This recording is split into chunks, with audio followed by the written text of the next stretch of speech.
Hai, Assalamualaikum. Video kali ini kita akan sambung pula untuk penulisan bab yang keempat, di mana bab yang keempat ini agak panjang dan kalau boleh kita akan tulis dia dalam 2,800 patah perkataan ke 3,000 patah dan kita akan bincangkanlah secara ringkas dahulu dan saya akan berikan beberapa contoh secara detail. Jom kita start. Di bahagian pengenalan macam biasalah awak kena ceritakan dalam bab 4 ni secara ringkas apa yang kita akan bincangkan atau apa yang kita akan tuliskan. Di bahagian 4.2 dapatan kajian, di mana dapatan kajian kita akan pecahkan kepada 3 bahagian iaitu demografi responden iaitu soal selidik bahagian A. 4.22 ni ialah faktor ini adalah objektif yang pertama iaitu soal selidik di bahagian B. Manakala 4.22 3. Jap. Ni 3. Okay, ni 3. Okay. Maksudnya 423 ni adalah objektif yang kedua di mana ini adalah soal selidik di bahagian C. So, dia akan jadi 3 lah. So, 1 demografi, 2 objektif 1, 3 objektif yang kedua. Dan kita ada bahagian analisis dan perbincangan untuk setiap objektif iaitu objektif 1 dan juga objektif 2. Dan last sekali adalah penutup. Ini adalah ringkas dia. Kita akan lihat dahulu bahagian objektif 1 dan juga 2 secara ringkas. Penulisan yang paling mudah adalah untuk faktor, contoh macam soal selidik saya ada 5 item. Maka perenggan yang pertama kita akan keluarkan dapatan bagi item yang pertama objektif 1 dalam soal selidik. Yang kedua pun sama. Ini yang kedua. Bermaksud ini adalah item yang kedua dari objektif yang pertama. Kita akan keluarkan dapatan dia. Diikuti oleh item yang seterusnya 3, 4 dan juga 5. Untuk memudahkan penulisan korang, kita ikut item dalam soal selidik step by step. Jangan campur aduk ataupun huru-harakan penulisan itu sebab nanti awak pening. Untuk menyenangkan, kita akan pecahkan dia kepada setiap item. Ingat itu. Itu untuk objektif yang pertama. Sama juga konsep untuk objektif yang kedua, kita akan bincangkan hasil dapatan mengikut item masing-masing menerusi soal selidik. Contoh ini adalah objektif yang kedua iaitu tahap kepuasan pelanggan. Item yang pertama kita akan keluarkan dapatan dia. Okey, tengok di sini item 1 untuk objektif 2. Item yang kedua diikuti dengan item 3, 4 dan juga 5. Bermaksud setiap dapatan ini akan ada 5 item, 5 dapatan. Bermaksud sini hanya dapatan sahaja. Tidak perlu tulis disokong oleh siapa. Belum lagi. Sebab itu kita akan letakkan dia di bahagian analisis dan juga perbincangan. Saya akan tunjukkan contoh itu nanti. Baik, kita start semula untuk contoh secara detail. Kita akan start daripada pengenalan. Okay, ini contoh dia. Awak masukkanlah apa objektif masing-masing di bahagian pengenalan ini. Dapatan untuk siapa, analisis apa-apa dan sebagainya lah. Alright, di bahagian dapatan kajian, permulaan sekali ialah demografi responden. Awak kena tulislah apa dapatan-dapatan yang telah pun awak tanya di dalam bahagian A iaitu demografi responden. So, yang merah-merah ini kita akan tukarkan dia. Okay. First kena cerita dulu benda barulah keluar jadual. Bukan jadual dulu baru cerita, tak. Ikut konsep penulisan tesis ataupun bagi jurnal sekalipun, kita akan letak caption dulu baru kita akan letak jadual atau gambar. Okey, lepas dah cerita bla bla bla barulah kita akan keluarkan jadual bagi demografi responden. Boleh dibuat secara lamsam macam ni boleh. Jantina bangsa kita letak terus sekali pun tak apa. Okey, konsep ini diterima pakai dalam penulisan master ataupun degree pun sama pun. Okey, dan awak letaklah sumber dia dekat bawah. And then baru kita akan letak secara yang ni ialah dia punya kesimpulan secara ringkas saja untuk jadual tersebut. Okey, itu di bahagian demografi responden.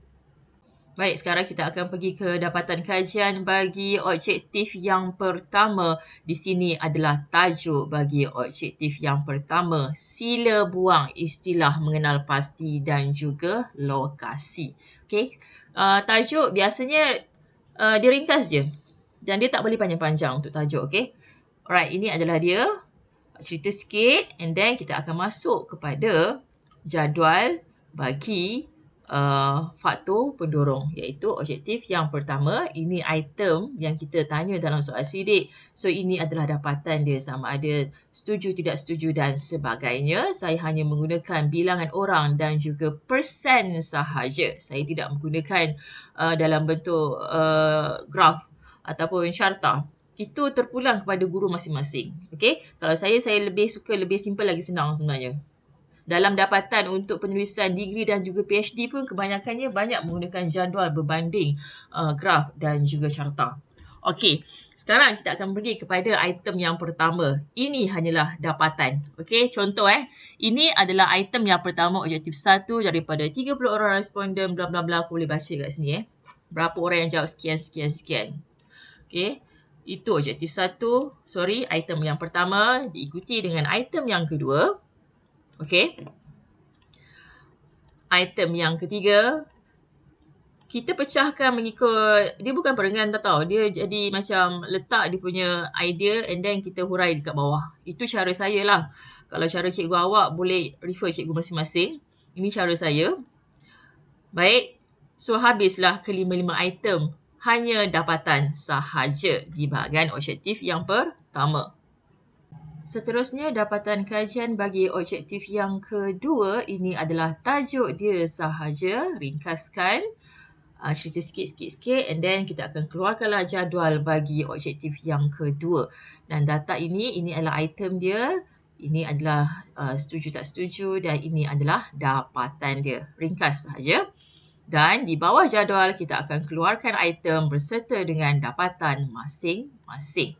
So jelas cara dia biar ringkas, ikut item, hurai ikut item. Hanya dapatan sahaja. Belum lagi perbincangan. So ini 1. And then kita akan turun ke bawah. Ini adalah item yang kedua, 3, 4 dan juga 5.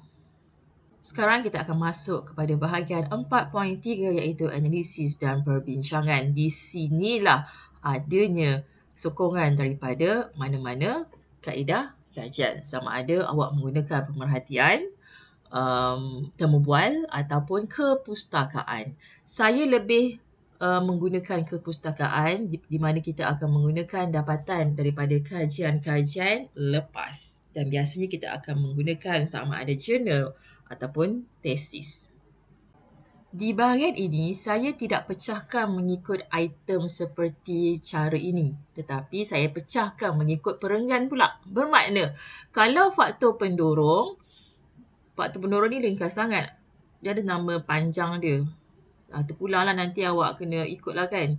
Faktor pendorong pelanggan membeli Jaya Grocer. Nanti baiki-baiki sikit-sikit. Okey, tak apa. Kita akan pergi kepada penulisan dapatan kajian untuk bahagian faktor pendorong tadi.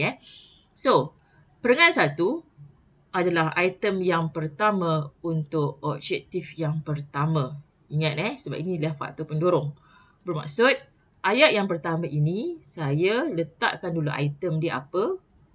Dia punya dapatan setuju ataupun tidak tadi. Boleh baca ayat ni.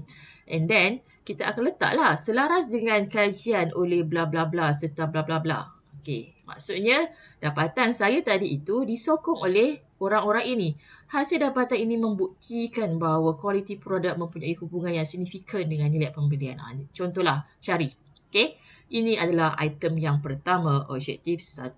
Perenggan yang kedua, kita akan masukkan pula item yang kedua untuk objektif 1. Ni ayat di atas, yang warna pink ni.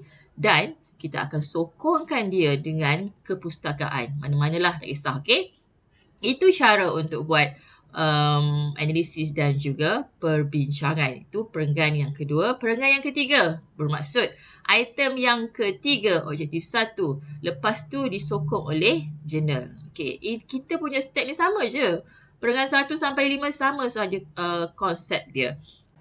Analisis perbincangan bagi objektif yang kedua, konsepnya masih juga sama.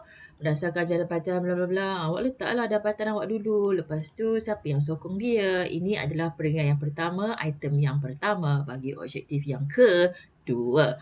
Sama juga peringkat yang kedua, objektif yang kedua. So sampai habis sama je. Konsep yang sama. Okey, itu adalah di bahagian analisis dan juga perbincangan. Last sekali ialah penutup macam biasa.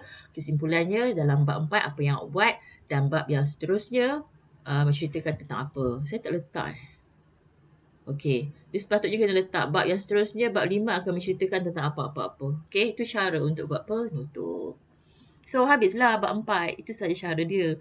Cara dia ringkas dan saya spesifikkan dia. Macam kat sini letak apa. So, nanti awak nampaklah gambaran awal untuk menulis bab yang keempat. Sekian saja untuk kali ini. Kita jumpa lagi untuk video yang seterusnya. Bye-bye.